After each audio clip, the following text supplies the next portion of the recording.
सिरी, बाहर का तापमान कितना है? मौसम -47 डिग्री है। एंटार्क्टिका की वायु का तापमान -20 डिग्री सेल्सियस और यहाँ पे -47 डिग्री सेल्सियस।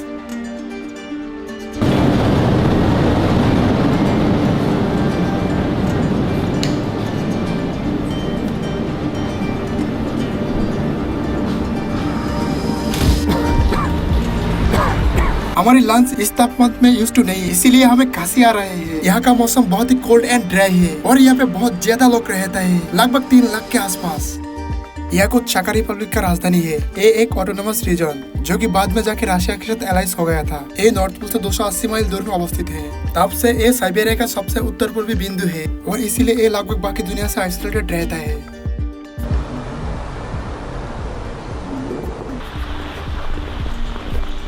बाहर की तापमान -50 डिग्री सेल्सियस के आसपास और गर्म पानियों की तापमान 100 डिग्री सेल्सियस। और अब देख पा रहे हो कि गर्म पानी साथ साथ में बर्फ क्रिस्टल में बदल जा रही है। अब तक इसी इलाके के वायु का तापमान सबसे नीचे रिकॉर्ड हुआ है -71.2 डिग्री सेल्सियस। ऐसा लग रहा है कि हम एक अलग ग्रह में आ गए हैं। बाहर रखने के बाद केले कुछ ही मिनट में हथौड़ा बन जा रही है। यहाँ के लोगों ने मेटल फ्रेम का ग्लास नहीं पहनता है क्योंकि फ्रेम स्किन में लग सकता है और स्किन डैमेज भी हो सकता है। ये एक मीट का टुकड़ा है जो कि लगभग मनुष्यों का त्वक जैसा ही है। चलिए इसको लोहे के पुल के साथ चिपक के देखते हैं क्या होता है।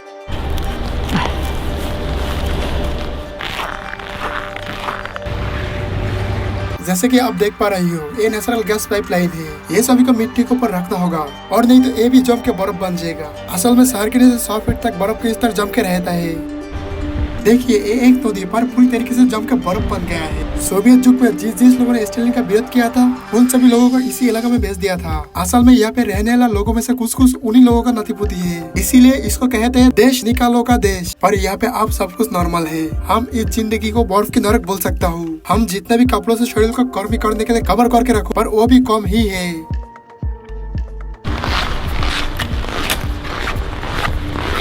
अगर यहाँ पे आपका एक कार है तो वो आपके लिए एक बड़ा मुसीबत का कारण बन सकता है। सर्दियों का मौसम यहाँ पे 6 से 7 महीने तक रहता है और उसी टाइम में आप कार नहीं चला पाओगे। और अगर आप कार चलाना चाहते हो तो कभी भी कार का इंजन बंद नहीं कर सकते हो। देखिए ये एक कार है पर इसके अंदर कोई भी नहीं है, फिर भी इसका इंजन ऑन है। इंजन ऑन रखने की वजह ये है कि एक बार इंजन बंद होने के बाद कार पूरी तरीके से बर्फ में ढक जाएगा और इंजन का तेल भी जम जाएगा। अगर आप 20 मिनट के अंदर फिर से इंजन चालू नहीं किया तो जैसे की एक कार जम गया, इसका मालिक इसे ऑन करने की उम्मीद छोड़ दिया जब तक कि अगले समर आ जाए। एक चालू कार है जिसका इंजन चल रही है। चलिए देखते हैं इसका अंदर कोई है या नहीं। नहीं, कोई भी नहीं है। आप सोच सकते हो इस एरिया में कितना ज्यादा तेल और गैस नष्ट हो रही है। भाग्यक्रम में रशिया के पास बहुत ज्यादा तेल और गैस है। यहाँ पे जिस लोगों ने खर्चा उठा सकता है उस लोगों ने गाड़ियों को गर्मी वालों गैरेज में रखता है। ये सभी गाड़ी हमेशा ही चलने की वजह से शहर में धुआं हो जाता है। धुआं की वजह से दृश्यता की सीमा 60.96 मीटर के नीचे नम जाता है। यहाँ का घर की स्ट्रक्चर एकदम अलग है। घर कलम के ऊपर है क्योंकि मिट्टी बर्फ में है और बर्फ कभी भी यहाँ से हट सकता है। पुरानी घर 10 से 12 साल में ही गिर जाता है क्योंकि बर्फ या तो फिर कम हो जाता है या तो फिर बढ़ जाता है। सबसे ज्यादा डर तो फ्रोस्ट बाइट का। एक रेफ्रिजरेटर 4.4 डिग्री सेल्सियस तापमान में काम करता है और एक फ्रीजर -20 डिग्री सेल्सियस में काम करता है। यहाँ का तापमान -50 डिग्री सेल्सियस। हम जोर से बोल सकता हूँ कि यहाँ का सभी इलाका एक हाईटेक फ्रीजर जैसे काम करता है। इसीलिए कुछ लोग यहाँ का फल और मांस खिड़की के बाहर रख के सुरक्षित करता है। क्या मैं टॉवल से एक स्टेनलेस बना सकता हूँ?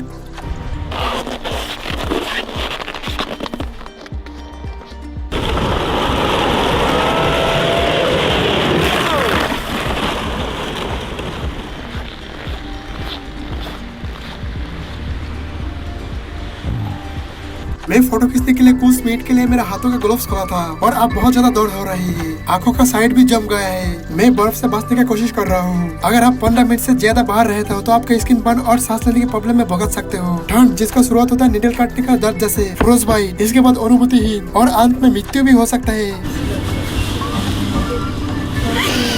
इसने फोटो खींचने के लिए 5 मिनट के लिए हैंड ग्लव्स खोल कर रखती है और 5 मिनट बाद उसका उंगली जम कर सफेद बन गया है। हमारी माइक्रोफोन सही से काम नहीं कर रही है। ये वार्निंग दे रही है। कैमरा भी सही से काम नहीं कर रही है। देखिए ये जम गया। मेरा फोन भी सही से काम नहीं कर रही है। कुछ मिनट पहले इसके बैटरी 10% था और फिर अचानक बंद हो गया है, जहाँ पे असल में इसका चार्ज 100% था। आप मेरे पीछे जो देख रहे हो असल में एक कब्रिस्तान है। मेरी जूते का नीचे बर्फ 100 मीटर तक डीप है और शॉवर का नीचे ये बर्फ गर्मियों के टाइम में भी पिघलता नहीं है। तो सोचने की बात यह है कि लोगों ने कैसे मुर्दों को कब्र देते हैं। इन लोगों ने कोयले जुगाड़ करके 2 से 3 दिन पड़ता है। एक बार कोयले पड़ने के बाद बर्फ का बल्ब थोड़ा पिघलता है और तब बेलचा से आसानी से हटाया जाता है और ऐसे करके 6 to 7 फीट खुदाई जाता है। इसी इलाकों में 100 से 200 साल पहले का डेड बॉडी एकदम सुरक्षित जैसा ही मिलता है। दुनिया का पूरी हिल से 20 भाग याकुतिया में मिलता है। इसके अलावा पीरियोडिक टेबल का सभी धातु यहाँ पे मिलता है। याकुतिया में मैमथ और डायनासोर का ध्वंस हुए निशान मिलता है। इसी इलाकों में जहाँ पे एक टाइम में मैमथ रहता था, आज भी बर्फ पिघलने के बाद उसी का एकदम सेम डेड बॉडी मिलता है। इसी जमीन में लोगों ने खेती नहीं कर पाता है तो लोगों ने मछली पकड़ के खाता है। इस बाजार का सबसे इम्पोर्टेंट बात यह है कि मछली फ्रिज में न रख के बाहर खुली स्टॉल में ही रख देता है, क्योंकि फ्रिज से भी ज्यादा ठंड बाहर में है। यहाँ पे एक टुकड़े मीट बाहर रखने की बात भी नष्ट नहीं होता है। यहाँ पे एक फ्रोजन खरगोश है। लोगों ने बतख और बहुत कुछ खाता है। घोड़े की मांस यहाँ पे बहुत खाया जाता है। ये मछली लगभग 45 पाउंड है। लोगों ने पूरी मछली ले जाता है और बाहर रख के कुछ दिन मिलकर खाता है। ये भी यहाँ पे बिक जाएगा और नष्ट भी नहीं होगा। इसका कान एकदम नहीं हिल रहा है। आप यहाँ पे कितना घंटे काम करती हो?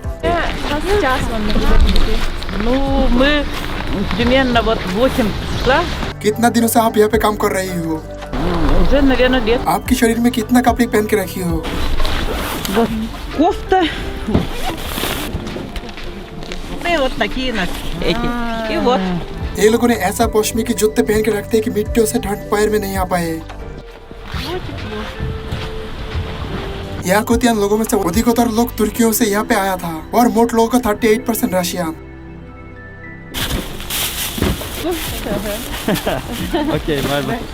यहाँ पे सिर्फ एक प्रकार की डाकी रहता है।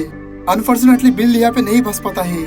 केवल ज्यादा पश्चिमी वाली जानवर यहाँ पे रहता है। गड्डियों के अंदर ग्लास की 2 स्तर होता है। जब एयर कंडीशनर अंदर में गर्मी करता है तो डबल ग्लास के बाद से आसानी से तापमान बाहर नहीं जा पाता है। रास्ते में चलने के समय में सबसे कठिन बात यह है कि जिन लोगों का गाड़ी खराब हो जाता है उन लोगों का मरने की चांस भी रहता है। 30 मिनट के अंदर ही कार रिपेयर करना पड़ेगा, नहीं तो इंजन का तेल जम जाएगा। फोन सिग्नल के अलावा इस गाँव के एरिया में लोग फंसने के बाद कुछ घंटों में जम के बर्फ बनने के अलावा उनके पास और कोई रास्ता नहीं होता है। इसीलिए हर एक गाड़ियों में ड्राइवर एक टूल बॉक्स लेकर चलता है। गाँव में एक डॉग स्लेड राइड देके हमारी यात्रा शुरू होता है। डॉग स्लेड के टाइम में वायु और ठंड की स्पर्श में आने की वजह से मेरी एक कान लगभग खो गया था और बहुत ज्यादा दर्द हो रहा था। मारिया अब हम लोगों को उनके गांव के घर में आश्रय दिया। हम अब रहस्यमय याकुतियन लोगों के बारे में और भी जान पाऊंगा। क्या तुम ये देख पा रही हो? मैं जब मेरी कान टच कर रहा हूँ तो मैं मेरी कान को मैसेज नहीं कर पा रहा हूँ। ये सेंसलेस हो गया। यहाँ का घोड़े दूसरी इलाकों के घोड़ों से छोटा होता है। इसी प्राकृतिक स्थितियों में रह के बॉडी गर्म रखने के लिए यहाँ का घोड़ों का बॉडी से छोटा होता है। मारिया उनका कपड़ा हम लोगों को दिया।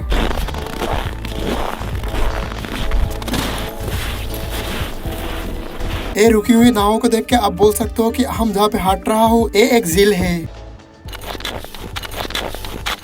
हम लोग यहाँ पे 90 डिग्री एंगल में खोद रहा हूँ। गाय आके यहाँ से पानी पिएगा। हम थोड़ी देर बाद में ही बर्फ हटा रहा हूँ। इस पानी फिर से कितना टाइम में जम जाएगा? In 1 hour. सर्दियों के टाइम में इस गांव में गाय ज्यादातर टाइम घर के अंदर ही रहता है।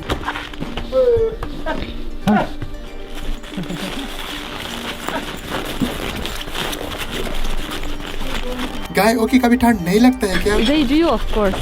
That's why they don't spend much time outside. ये असल में क्या है? Your ear got frostbitten. If it lasted longer, it will be very dangerous. Doctor मेरी कान काट देगा क्या? If they cannot save it, they can cut it because the cells are dead. For your ear, it's a traditional Yakut medicine, fat of bear. Bear?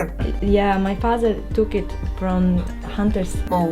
Yes, this will help frostbitten and also if you burn it. अगर आप इसे से देखोगे तो सही से देख पाओगे। ये बहुत ही खराब तरीके से फूल गया। इसको फ्रोस्टबाइट कहता है। अगर मैं 15 मिनट से ज्यादा ठंड में रहता तो मेरी एक कान लगभग खत्म ही हो जाता। यहाँ का प्रकृति में कोई काइंडनेस नहीं है। आपने अब तक का सबसे ठंड तापमान क्या देखा है? The coldest temperature is -71 Celsius. आपके लिए क्या ठंडा है? If I have good clothes, if I have enough clothes, before -40 it's not like real winter temperature for me. -41, -48 it's like fine. Below -48 it's cold. and below -52 it's very cold, and every degree feels. The funny thing is like cold weather feels like fire, like burning. या ये सही है, आप मेरे कान जल रही है, मैं गर्म फील कर रहा हूँ। Sometimes people drink too much and they fall asleep somewhere outside. And one night outside, some people didn't have proper clothes and they went to the woods and their car broke down. They couldn't call someone because no phone service. Yeah, and it ended. प्रकृति के बारे में आपका क्या सोच है? Whole lifestyle of Yakut people, of Saha people, is taking care of nature, respecting it. Early childhood, me and my family, we used to go to the woods to fish, to hunt. It's just a part of our life.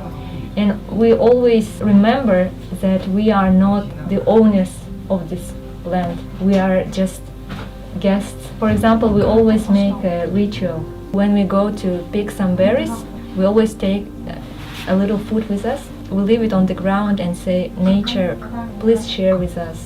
Please give us some food. It's for the master of that land, for the spirit. आप विश्वास करते हो कि प्रकृति का आत्मा है? Yeah. For example, when we go to the forest, you shouldn't speak loud because you can disturb the spirits. You shouldn't drink there, have fun there, throw the garbage. Don't disturb, don't destroy. Yakut religion is not something which is written in a book or there is a church.